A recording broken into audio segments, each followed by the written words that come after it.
ಚುನಾವಣೆಯಲ್ಲಿ ನಮ್ಮ ದೋಸ್ತಿ ಪಕ್ಷಗಳನ್ನು ಹಣಿಯಲು ಐಟಿ ಇಲಾಖೆಯನ್ನು ಅಸ್ತ್ರವನ್ನಾಗಿ ಬಿಜೆಪಿ ಬಳಸಿಕೊಳ್ತಾ ಇದೆ ಅಂತಕ್ಕಂಥ ಆರೋಪ ಇವತ್ತು ಬೆಳಗಿನಿಂದ ಕೂಡ ಜೆಡಿಎಸ್ನ ಸಚಿವರಾದಂತಹ ಪುಟ್ಟರಾಜು ಅವರ ನಿವಾಸ ಫಾರೂಕ್ ಅವರ ನಿವಾಸದ ಮೇಲೆ ಐಟಿ ದಾಳಿ ನಡೆದಿತ್ತು. ಇದನ್ನ ಖಂಡಿಸಿ ಚುನಾವಣೆಯ ಸಂದರ್ಭದಲ್ಲೇ ಅದರಲ್ಲೂ ಪ್ರತಿಪಕ್ಷಗಳನ್ನೇ ಇವರು ಟಾರ್ಗೆಟ್ ಮಾಡಿ ನಮ್ಮ ನೈತಿಕ ಸ್ಥೈರ್ಯವನ್ನು ಕುಗ್ಗಿಸುವುದಕ್ಕೆ ಇವರು ಪ್ರಯತ್ನ ಪಡ್ತಾ ಇದ್ದಾರೆ.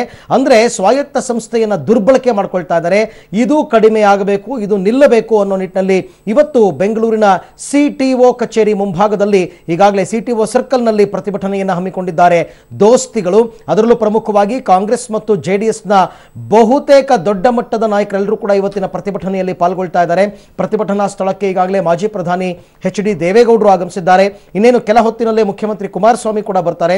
ಇದರ ಜೊತೆಗೆ ಕೆಪಿಸಿಸಿ ಅಧ್ಯಕ್ಷರಾದಂತಹ ದಿನೇಶ್ ಗುಂಡೂರಾವ್, ಮಾಜಿ ಮುಖ್ಯಮಂತ್ರಿ ಸಿದ್ದರಾಮಯ್ಯ ಸೇರಿದಂತೆ ಎಲ್ಲ ನಾಯಕರು ಕೂಡ ಬಂದು ಅಹೋರಾತ್ರಿ ಧರಣಿಯನ್ನು ನಡೆಸತಕ್ಕಂಥ ಯೋಜನೆಯನ್ನು ಹಾಕೊಂಡಿದ್ದಾರೆ. ಈ ಪ್ರತಿಭಟನೆಗೆ ರಾಷ್ಟ್ರಮಟ್ಟದ ನಾಯಕರು ಕೂಡ ಬಂದು ಜಾಯ್ನ್ ಆಗ್ತಾರೆ. ನಾಳೆ ಈ ಪ್ರತಿಭಟನೆಯನ್ನು ಮುಂದುವರಿಸ್ತಾರೆ ಅಂತಕ್ಕಂಥದ್ದು ಕೂಡ ಸದ್ಯಕ್ಕೆ ಸಿಕ್ಕಿರ್ತಕ್ಕಂಥ ಮಾಹಿತಿ.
ಎರಡು ಪಕ್ಷಗಳ ಅಭ್ಯರ್ಥಿಗಳಾಗಿ 2019 ಲೋಕಸಭಾ ಚುನಾವಣೆಗೆ ನಿಂತಿರ್ತಕ್ಕಂಥ ಈ ಬೆಂಗಳೂರಿನ 3 ಕ್ಷೇತ್ರದಲ್ಲಿ ಬೆಂಗಳೂರು ಉತ್ತರದಲ್ಲಿ ನಿಂತಿರ್ತಕ್ಕಂಥ ನಮ್ಮ ಕೃಷ್ಣ ಬೈರೇಗೌಡರು, ಅಲ್ಲಿ ಸೆಂಟ್ರಲ್ ನಿಂತಿರ್ತಕ್ಕಂಥ ಯುವಕ ಮುಖಂಡ ನಮ್ಮ ಮುಸ್ಲಿಮ ರಿಜ್ವಾನ್ ಶರೀಫು, ಆ ಕಡೆ ನಿಂತಿರ್ತಕ್ಕಂಥ ಡಿ.ಕೆ. ಹರಿಪ್ರಸಾದ್,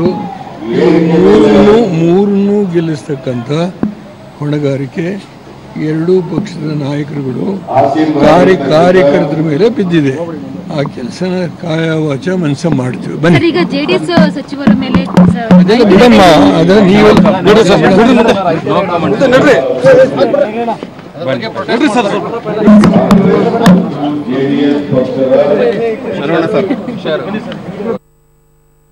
ದೇವೇಗೌಡರು ಕೂಡ ಪ್ರತಿಭಟನಾ ಸ್ಥಳಕ್ಕೆ ಬಂದಿದ್ದಾರೆ. ಬಟ್ ದೇವೇಗೌಡರು ಐಟಿ ರೇಡ್ ಬಗ್ಗೆ ಯಾವುದೇ ಮಾತಾಡಿಲ್ಲ.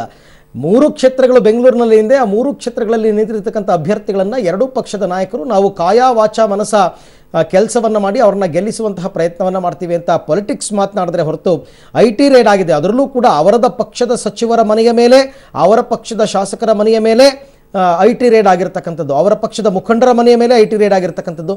ಬಟ್ ಅದ್ರ ಬಗ್ಗೆ ದೇವೇಗೌಡರು ಯಾವುದೇ ಮಾತಾಡಿಲ್ಲ. ಬಟ್ ಸ್ಟಿಲ್ ಅವರು ಪ್ರತಿಭಟನಾ ಸ್ಥಳಕ್ಕೆ ಆಗಮಿಸಿದ್ದಾರೆ.